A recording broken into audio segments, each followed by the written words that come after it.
coverage on the Powder Puff football game, student voices on the new schedule, a feature on a Bruce Springsteen book signing, and more on this episode of ODTV.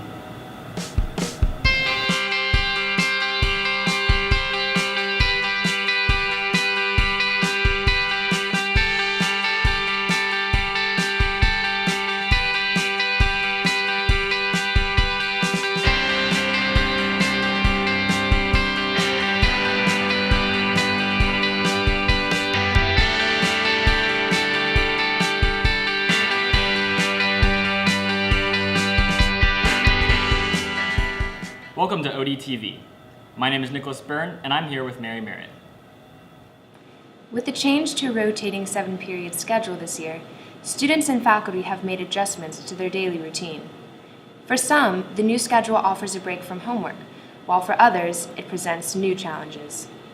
Here's some insight from Clark Central High School students. The familiar block schedule has come to an end this year, only to be replaced by a 7-period rotating schedule. It's a big change considering that there are now 5 70-minute classes each day instead of 4 90-minute classes. Also, over the span of 3 days, classes rotate to fill out the time.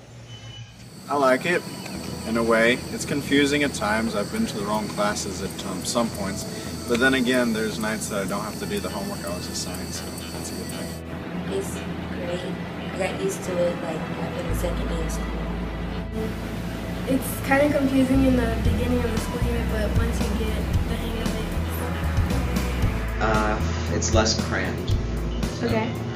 It's alright, I just don't like day 3. Okay, why don't you like day 3? Because I have to come from the first floor to the third floor and I get a lot of tardies. I like the schedule, but I get really confused every morning because I never know which day it is.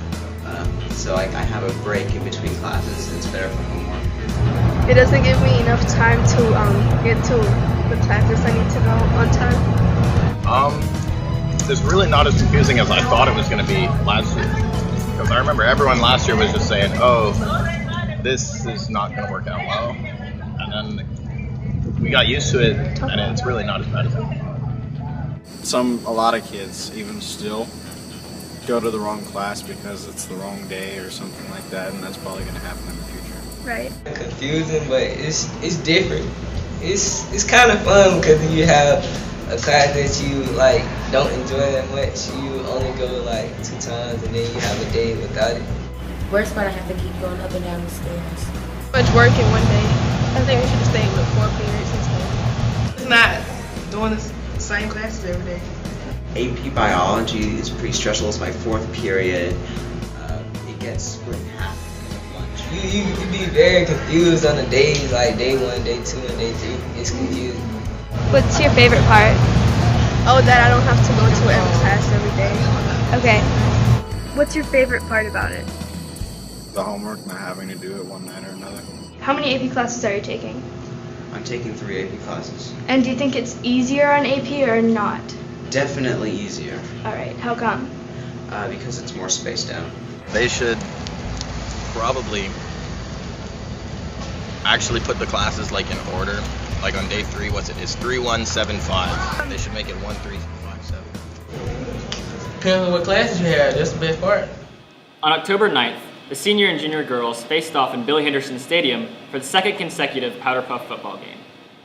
With parents, teachers, and faculty in attendance, the pressure was on for both teams to win. We now turn to Julie Alpaw for the recap. Today, October 9th, Clark Central High School seniors and juniors face off in the 2nd annual Powder Puff football game. The senior and junior teams were coached by varsity football players. Before the game started, the coaches talked with their players about their strategy going into the game. 2 scores were made by the seniors in the first half. The first by Brianna Glossner, and then one by Amber Richardson. And junior Tally Parrish ran into the end zone for a score for the juniors. This left the halftime score at 21-7. During halftime, the cheerleaders took over the field while the band played a few of their songs. At halftime, the juniors' coach Quan still had confidence. Oh, it's going good. We only down by 14. It ain't nothing. It's only... The seniors were able to take in 3 more touchdowns after halftime, including a catch in the end zone by senior Michaela Cromer. The final game score is 42-7. Seniors for the win. Yeah, we made sure we strategized and made different plans, and we stuck together, keep working. This has been Julie Alpa for Odyssey Online. And we'll be back after this short message. Hi, I'm Jakim Ellison with Odyssey Online. Are you optimistic about our nation's future? Well, the VFW is, and they're interested in why you are too. Starting now, the Veterans of Foreign War Organization has an open essay competition where students can share their optimism for a chance to win cash prizes and scholarships. The national winner will receive a grand prize of $30,000 scholarship. So how do I enter? Your essay should focus on why you are optimistic about our nation's future. The essay will be judged based on the student's originality, content, and delivery. Just record your spoken essay on a standard CD, and it must be no more than 3 to 5 minutes long. The application form is available for the link below. The deadline for this competition is November 1st of this year, and you must submit your application along with your CD of your local VFW post prior to the due date. The VFW Post 2872 spokesperson, Bob McWhorter, feels like this competition is an important one. Why are you optimistic about our nation's future? Well, because we are America. This is the greatest country. Thank you for joining us. This is Jakim Ellison with Odyssey Online. In a school with a library full of secrets, one boy dares to find the secrets of Halloween.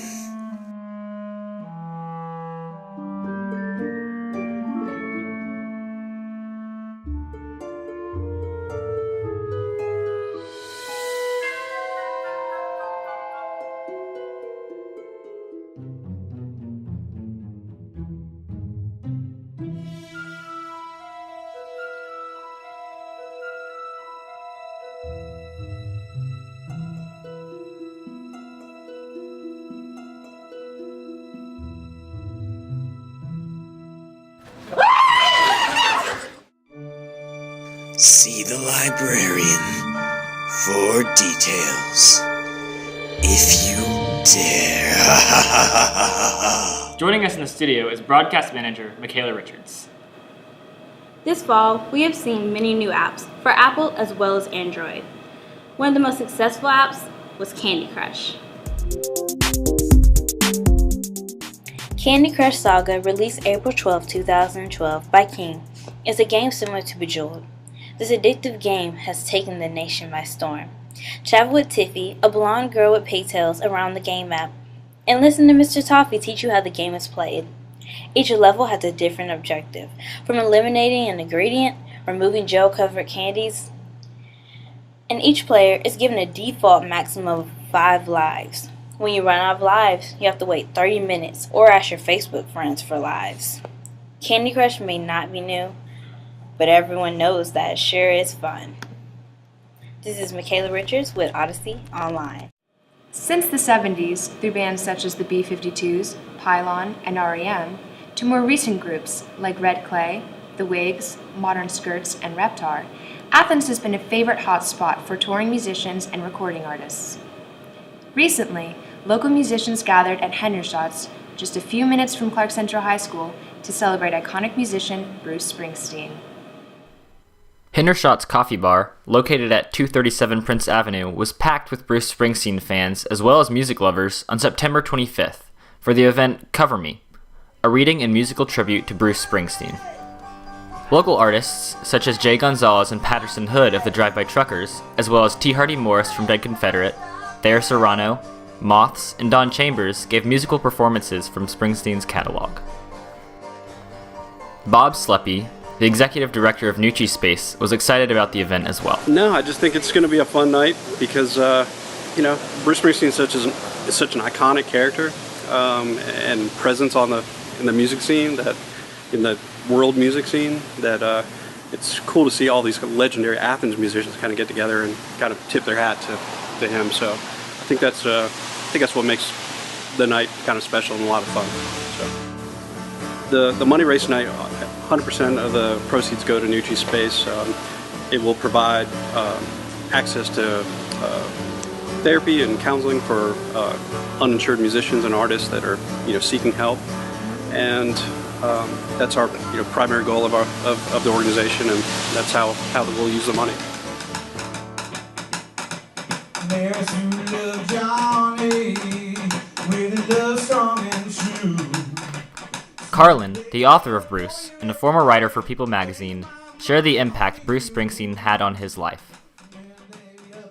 I was sort of got swept up in Bruce Springsteen's work in 1978 when I was a sophomore in high school.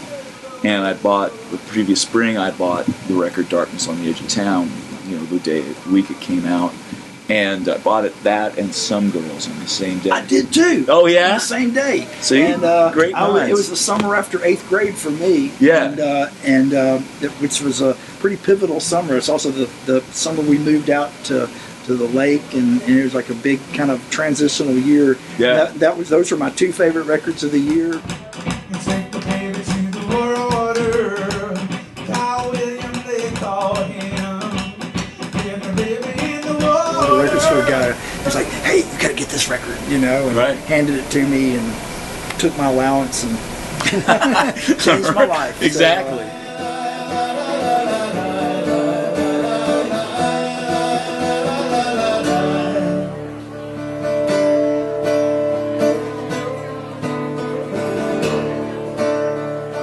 his music and his voice and his vision have been just sort of a part of my consciousness. Yeah. And it just, and it changed my sense of what music and culture could be. And, and what what a life could be in a weird way.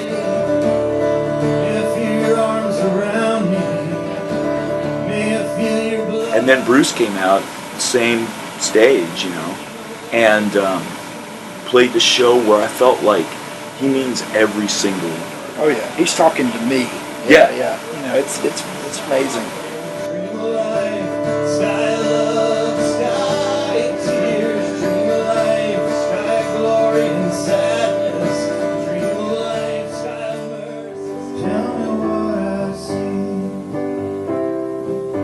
I'm a really big fan of music biographies. I think I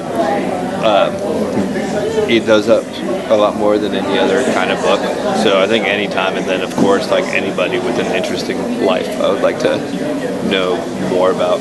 And Bruce Springsteen, I'm sure, would be a great read.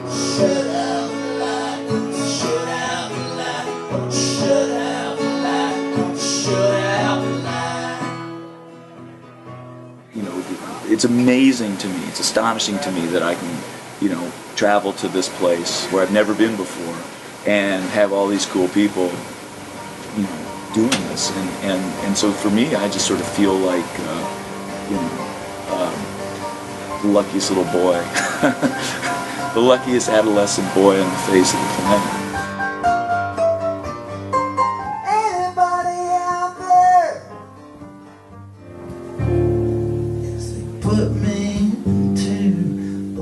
Music from the night ranged from soft songs from Patterson Hood to an aggressive set from Don Chambers.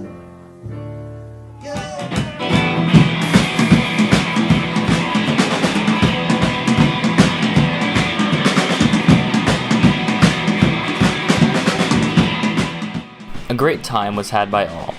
And the book, Bruce, can be found online at any major bookstore or at Avid Bookshop downtown. This has been Nicholas Byrne with Odyssey Online.